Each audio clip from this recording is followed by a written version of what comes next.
I'm making a part 2 to do you really have this OSDD, because I went into like the first 2 criteria and went through the dissociative symptoms of the second bullet point and didn't finish. So the rest of the criteria, I'm just going to start off.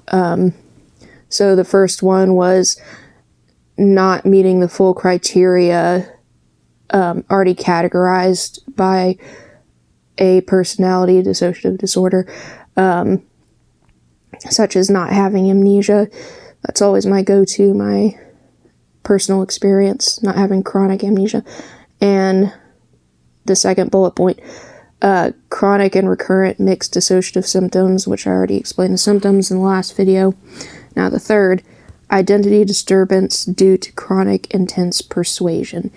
Now that's a lot of what set the light bulb off of, it's not completely taking over, a personality is not completely taking over and I can't remember. But like I said, it's like a conscience. I'm not a very good one. I'm the devil on the shoulder. And the conduit, she can be easily persuaded and, is controlled by us, coerced into things. And the fourth one is acute dissociative reactions to stress, which I'm just gonna go ahead and give the definition of that, because I was like, what? So, what's a dissociative reaction? A psychological reaction characterized by such behavior as amnesia, fugues, like fugue state. The only thing I can relate it to is Breaking Bad.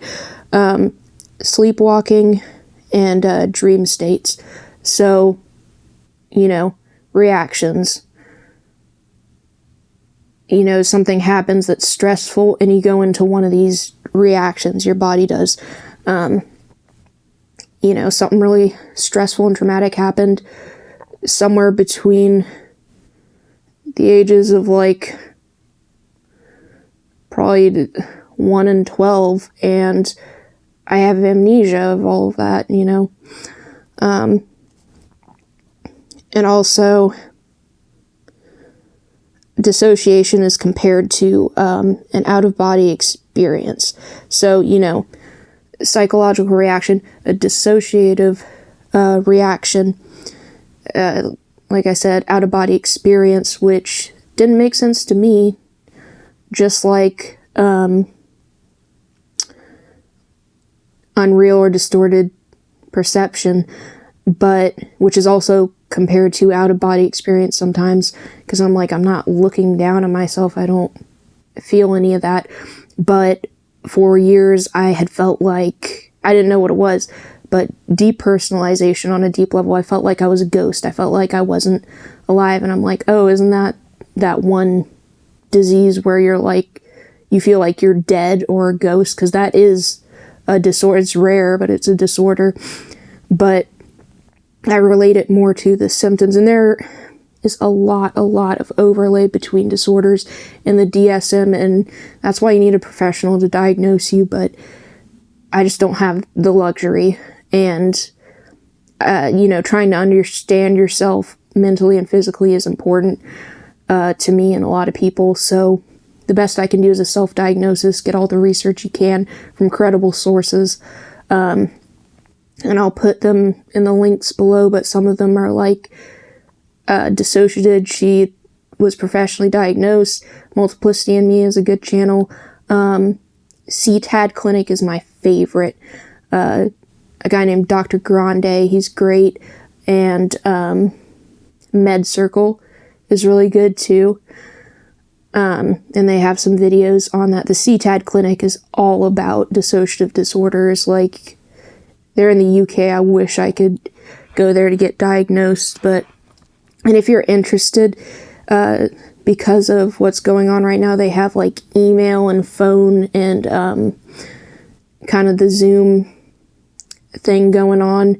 But because it's the UK, if you're in the US or somewhere else, I don't know the laws, if they can even, I doubt they could diagnose you, because you can't even, here I think you can't even get a therapist in a different state unless they have a license to practice in the state you're in, just because of some sort of laws. But anyway, the last criteria that's listed is dissociative trance, which, hold on, I'm going to look for a second. Okay, so condition characterized by an acute narrowing or complete loss of awareness of immediate surroundings, manifests as profound unresponsiveness or insensitivity to environment and stimuli, maybe stereotyped behaviors, minor behaviors, where they're unaware and they can't control the behaviors, possible transient paralysis or loss of consciousness, not a normal part of broadly accepted collective culture or religious practice. So basically all of that in a nutshell to me, personal experience. Okay, so I used to be huge, I can dissociate like super easy, and when you're reading a book, or if you're not a book person watching TV, I used to read all the time, like the 6th grade, and I don't know if you guys remember if you did it in your school, but you line up single file and they march you to places, and freaking bureaucracy. Bureaucrats don't have souls. No. But I would read and like everyone would get up in a line and I wouldn't notice. And the teacher had to be like, hey. And then finally I was like, whoa. Like it scared me, and you know, that's dissociation. Or if you're watching TV, I think a good example is like a horror movie where you kind of dissociate from the background. If you have like surround sound, I think, don't quote me on it, but I think that's why jump scares work so well, is in the background you just hear this noise and then all of a sudden you're like, oh Jesus. You turn into Elvis for a second. But yeah, so not gonna make this video 10 minutes. I'm not gonna do it. So I'm gonna cut it off right here. And that's the second part.